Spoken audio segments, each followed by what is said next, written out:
You're the lead pastor for Kamloops Alliance Church. There's a couple of things we want to talk about today. Let's start with the extreme weather shelter. What can you tell me about that? Yeah, it's a kind of reflects a core conviction of our church to be in our city and for our city. So last fall, I sat down with, at the time, the executive director, Kelly Thompson of the Mustard Seed. I just said, hey, Kelly, we need to do something. We as a church want to step up to the plate. At that time, last year, there's a few other agencies not able to run these types of programs. And so we thought, hey, we have a facility, we have a central location. There's a lot of affinity and alignment with our mission. And so Kelly at that time said, hey, let's make something happen. So partnering with BC Housing, last year, we ran the first year of our cold emergency weather shelter.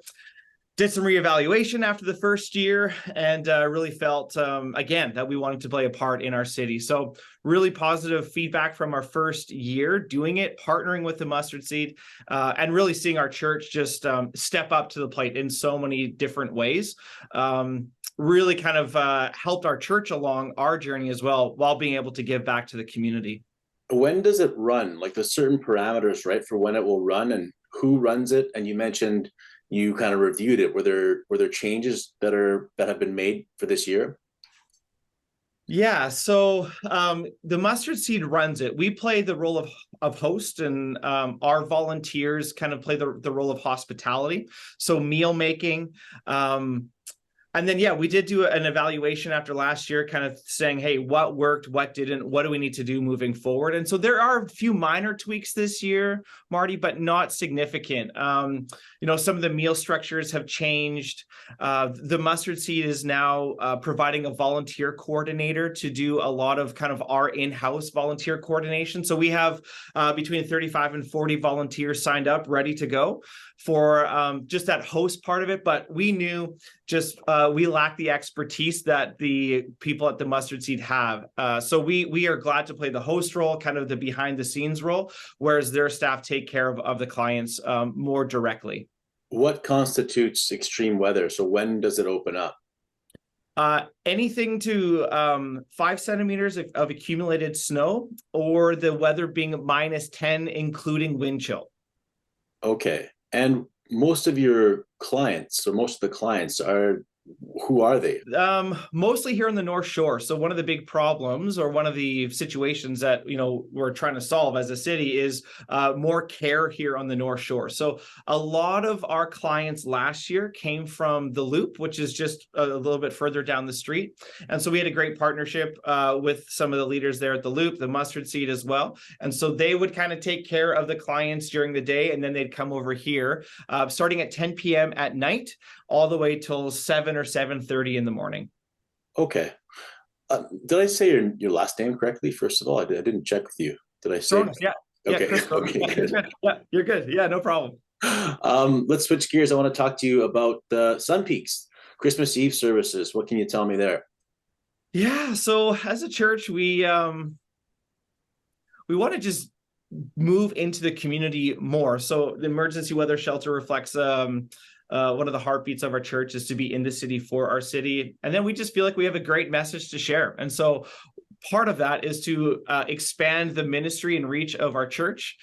So over the last, Marty, 12 months, we've really been in a discernment process to figure out where's another church that we can start or plant. And so we've identified Sun Peaks as a growing local municipality.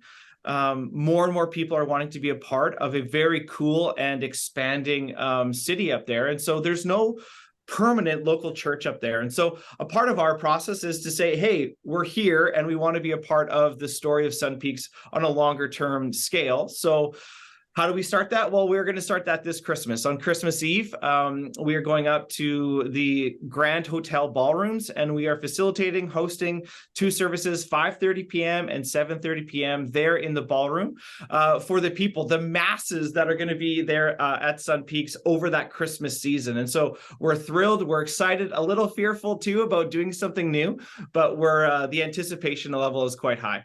And what can people expect at these services?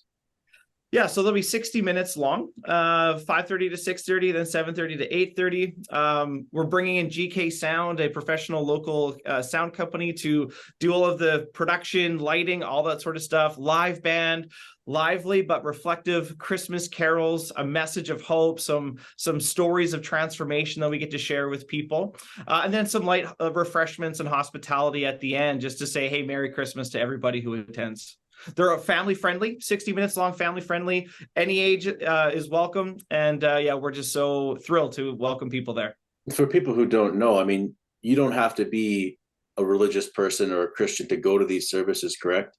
No, totally. Like, we actually have a lot of maybe the skeptic or the person who doesn't come to these services a lot in mind when we craft them. So yeah, anybody's welcome. It's just going to be such a warm, kind of nostalgic, reflective Christmas service that yeah, is open to anybody. And the attendance, I think the number I saw was you're expecting around 800. Is that over both services? And where does that number come from? Yeah, we're setting chairs for like 350 to 400 each service. So yeah, we're hoping, we're praying towards that. The last number that I heard of people that are in the village over that Christmas season is between 20 and 25,000, with all the hotels booked. Obviously, it's a main time high season for them. So yeah, we're hoping for that number. But you know what? We're going to be just excited to see anybody and be able to serve anybody who comes. Are you advertising it around the village with signs or anything like that? Yeah, so there's we have like some local people who live up at Sun Peaks who attend our church, and they're going to be using postcards. There's posters going up in local businesses. It's going to be all over kind of local digital agencies as well up there.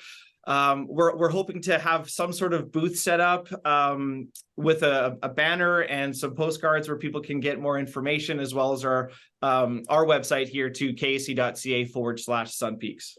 Okay. Anything else you wanted to add about either topic? No, I'm just grateful, Marty, for the opportunity to kind of, again, we want to be a church that's in our city and for our city, bringing a positive message, but also holistic lift wherever we can. So I'm just thrilled to be able to spend some time with you and talk about really the heartbeat of our church.